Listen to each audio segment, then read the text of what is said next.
Saya sangat beruntung berkenalan dengan buku The Secret dan Law of Attraction, masing-masing karya Rhonda Byrne dan Michael J.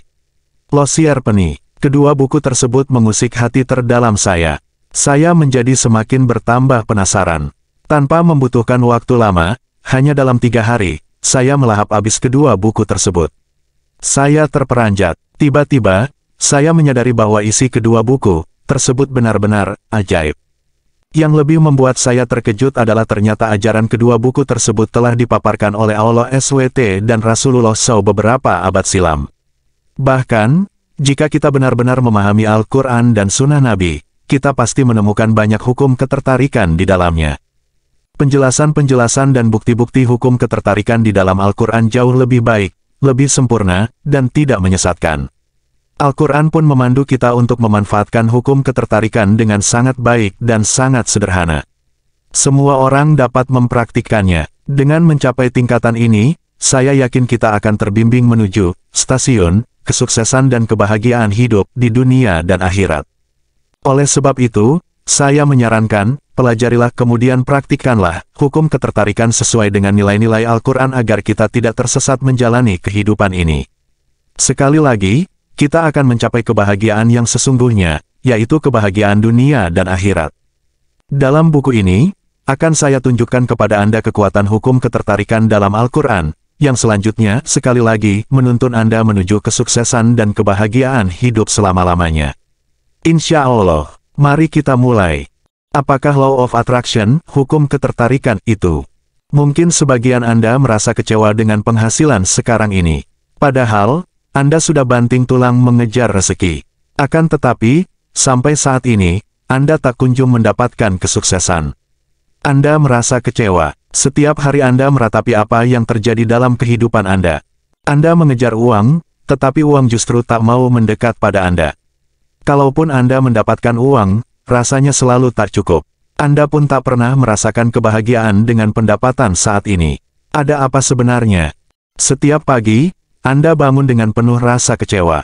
Dalam pikiran Anda terekam bahwa Anda tak mungkin menjadi kaya.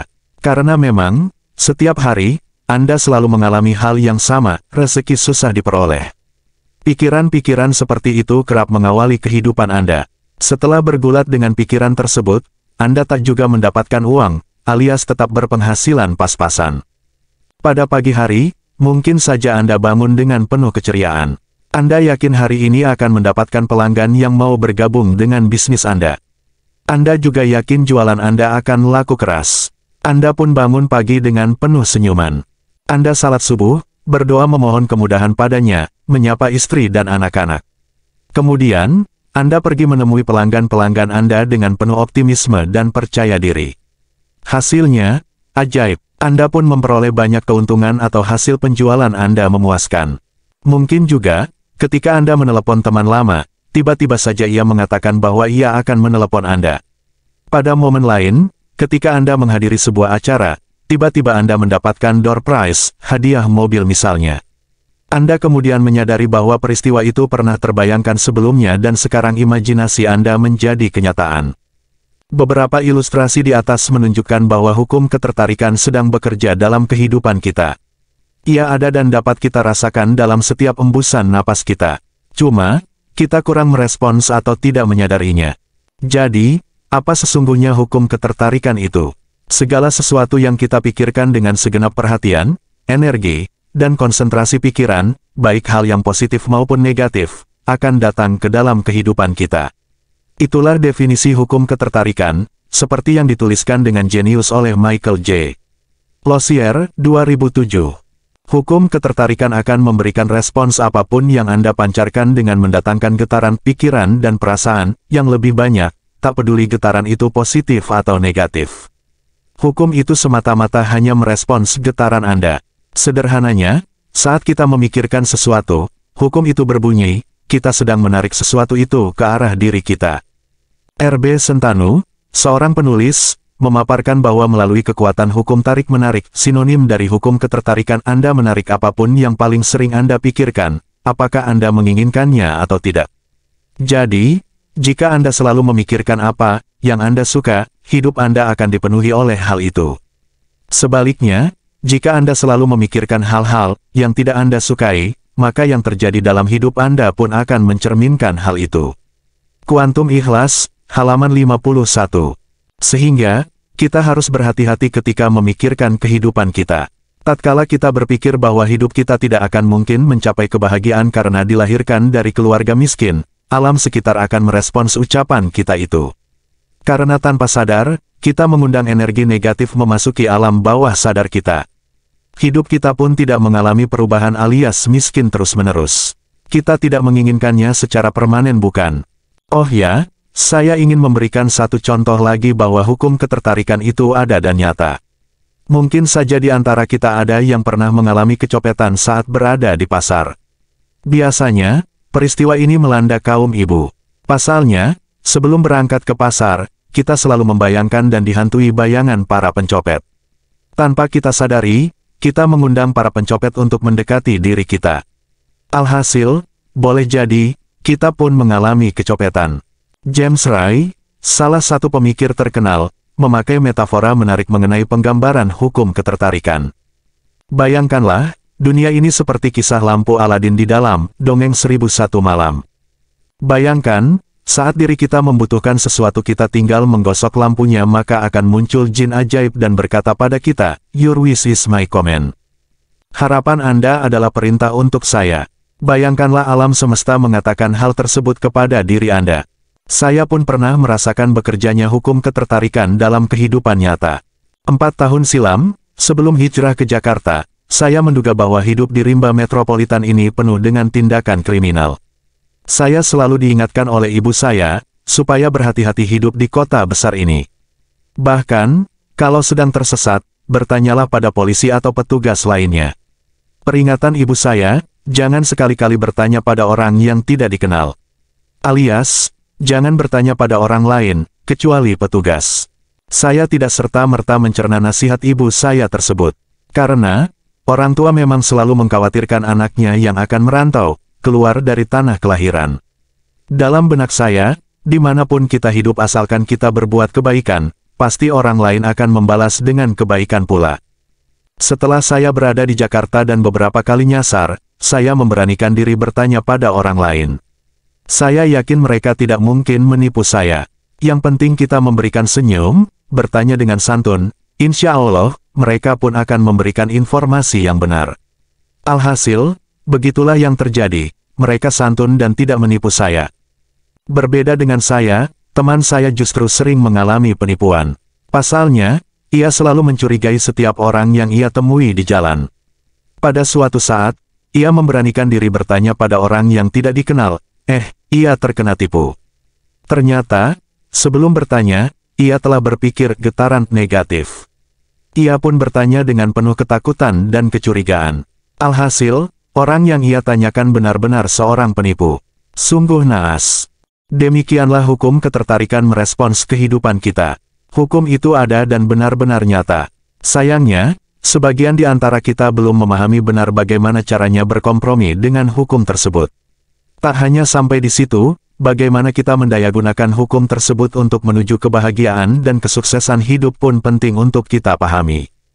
Tak perlu khawatir, jangan takut dan gelisah. La tahzan. Dalam Al-Quran, telah banyak dipaparkan tata cara pengelolaan diri, terutama pikiran dan perasaan, untuk mencapai kebahagiaan dan kesuksesan hidup yang sesuai dengan hukum ketertarikan. Mutiara-mutiara dalam Al-Quran telah memberikan pembahasan yang indah dan mendalam mengenai hukum ini. Anda penasaran? Silakan Anda telusuri pembahasan buku ini. Insya Allah, Anda akan mendapatkan pencerahan dalam kehidupan. Amin. Al-Quran sumber hukum ketertarikan. Mungkin Anda tercengang ketika membaca judul buku ini. Quranic Law of Attraction. Mungkin juga berbagai pertanyaan menari-nari di kepala Anda. Benarkah Al-Quran telah menggali seluk-beluk Law of Attraction? Kalau memang benar, ayat-ayat apakah yang menguatkannya? Lalu, bagaimana mendayagunakan Al-Quran untuk menemukan kebahagiaan dan kesuksesan? Apa yang Anda pikirkan juga terpikirkan dalam benak saya. Pada awalnya, saya menduga Al-Quran hanya berbicara mengenai surga dan neraka, landasan hukum fikih, kisah para nabi dan rasul beserta kaumnya, dan sebagainya. Saya tak henti-hentinya menduga bahwa Al-Quran tidak mempunyai dampak yang luar biasa pada kehidupan seseorang. Buktinya, betapa banyak kita membaca Al-Quran tapi kita tak kunjung mengalami perubahan. Kalaupun ada, hanya segelintir orang. Jarang sekali yang mengalami perubahan dengan hanya membaca Al-Quran. Diam-diam, tanpa berpikir macam-macam, saya tersadar. Saya mulai penasaran mencari jawaban atas semua pertanyaan itu. Tanpa pikir panjang, saya berinisiatif mencari seluk-beluk Law of Attraction dalam Al-Quran. Di tengah malam saat ketenteraman hadir, saya membuka kembali file-file catatan harian saya, lalu saya ingat-ingat ajaran-ajaran Al-Quran yang terkait dengan jalan hidup saya. Saya sambungkan simpul-simpul catatan saya dengan mushaf Qurani. Aha, ternyata dugaan saya tepat. Hal-hal yang saya alami dalam kehidupan ini ternyata sesuai dengan hukum-hukum Allah yang termaktub dalam Al-Quran. Saya merasakan apa yang saya jalani selama ini ternyata sudah tertulis dalam Al-Quran. Sebagai contoh, ketika saya menjelek-jelekkan orang lain, malah saya mendapatkan balasan dari Allah. Saya pun dijelek-jelekkan oleh orang lain. Ketika saya memberikan sedekah pada peminta-minta, beberapa hari kemudian saya justru mendapatkan rezeki 10 kali lipatnya. Allah telah melipat gandakan rezeki yang kita syukuri. Mungkin inilah sinyalemen Allah bahwa perbuatan buruk akan dibalas dengan keburukan pula. Begitupun, kebaikan akan berbalas kebaikan sesuai dengan prinsip hukum ketertarikan. Bahkan, Allah akan melipat gandakan ganjarannya dan meninggikan martabatnya. Mengenai hukum ketertarikan, Al-Quran telah memaparkannya dengan gamblang. Coba kita perhatikan salah satu ayat berikut ini. Maka barang siapa mengerjakan kebaikan seberat zarah, niscaya dia akan melihat balasannya. Dan, barang siapa mengerjakan kejahatan seberat zarah, niscaya dia akan melihat balasannya. Qs. Az-Zalzalah 99:7-8.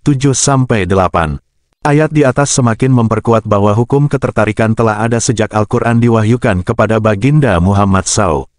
Coba kita renungkan, selami, dan hayati maksud ayat di atas, kebaikan akan berbalas kebaikan, keburukan akan berbalas keburukan. Betapa Allah telah mengingatkan kita untuk selalu berpikir positif kebaikan, dan memancarkan kebaikan itu pada orang-orang di sekitar kita. Hasilnya, orang-orang sekitar kita atau alam semesta akan memberikan pula kebaikannya pada diri kita. Kebaikan dibalas kebaikan. Allah senantiasa memerintahkan kita untuk berlomba-lomba menebarkan kebaikan, fastabikul khairat. Allah sangat melarang kita berbuat keburukan, sayyiat, dan kerusakan, fasad. Bahkan, kepada orang yang selalu berbuat jahat, kita pun harus bersikap baik padanya. Misalnya, kita diperintahkan melawan kejahatan, dengan cara yang lebih baik, Qs. Al-Mu'minun 23:96. Qs. Fussilat 41:34 berdebat dengan cara yang baik. Qs. An-Nahl 16:125. Dalam setiap detik kehidupan, kita diarahkan untuk memancarkan cahaya kebaikan dan merembetkan getaran kebajikan ke alam semesta.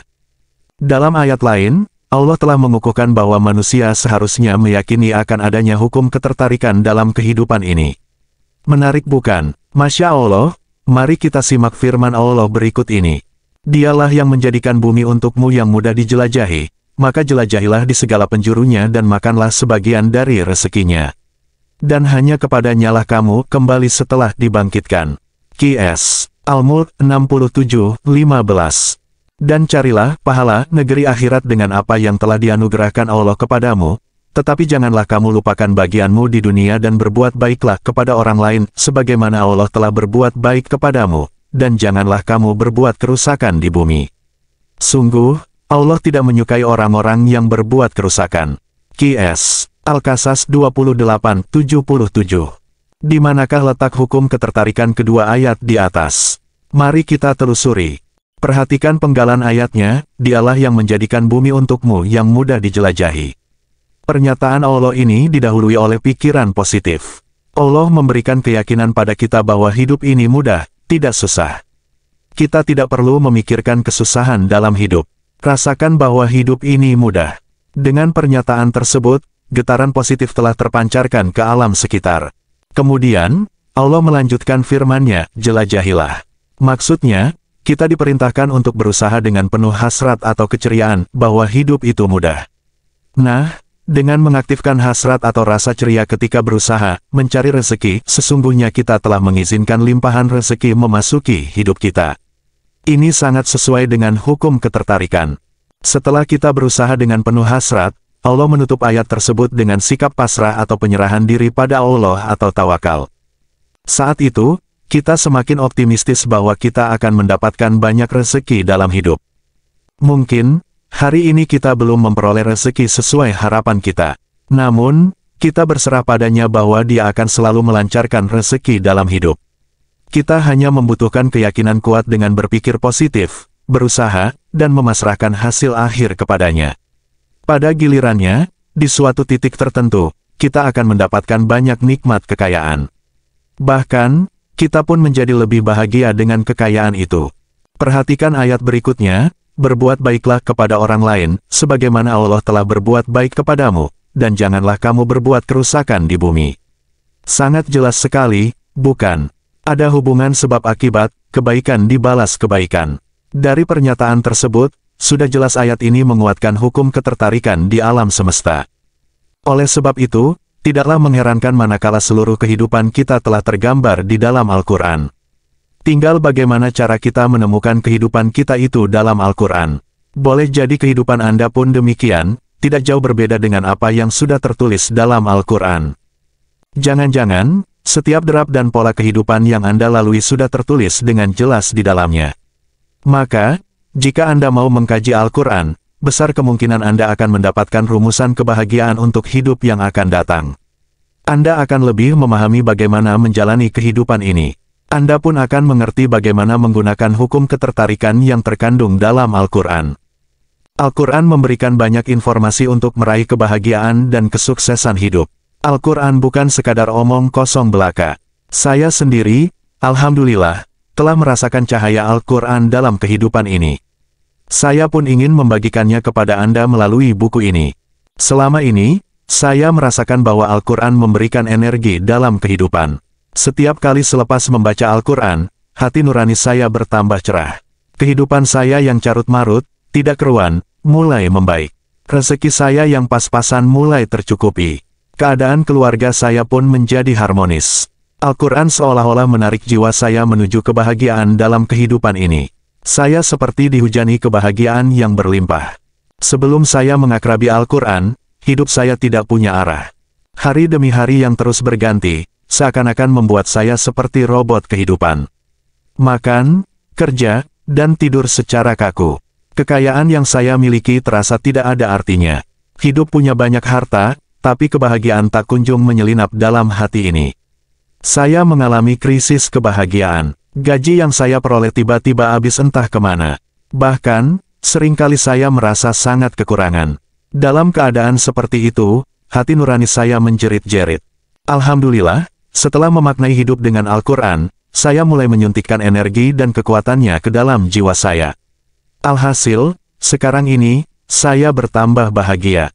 Bahkan, ketika permasalahan datang bertubi-tubi, ketenangan saya tak terusik. Tumaknina bersemayam dalam hati saya. Apa yang mesti ditakutkan? Bukankah Al-Quran menyediakan segala jawaban problematika hidup ini? So, mengapa mesti stres? Mengapa mesti takut menjalani hidup? Enjoy aja lagi. Terus terang, jika kita benar-benar menyuntikkan energi Al-Quran ke dalam jiwa, semua permasalahan dalam hidup niscaya punya jalan keluar. Kita, rasa-rasanya, sangat mudah menghadapi hidup ini. Anehnya, ada-ada saja keajaiban yang kita peroleh. Tidak disangka-sangka, dapat hadiah mobil. Atau, kita tak pernah menyangka, tetangga dekat kita memberikan pinjaman saat kita merasakan himpitan ekonomi. Justru dengan dekatnya diri Anda pada Al-Quran, insya Allah, jalan keluar pasti Anda dapatkan. Pesan Allah teramat jelas, yakni bertakwalah niscaya kita akan memperoleh solusi dalam hidup. Tak perlu khawatir, Anda yang selama ini belum mendapatkan kekayaan, kesuksesan, dan kebahagiaan, sekaranglah saatnya Anda untuk berinteraksi dengan Al-Quran, kemudian Anda manfaatkan energinya untuk menghidupkan kebahagiaan Anda.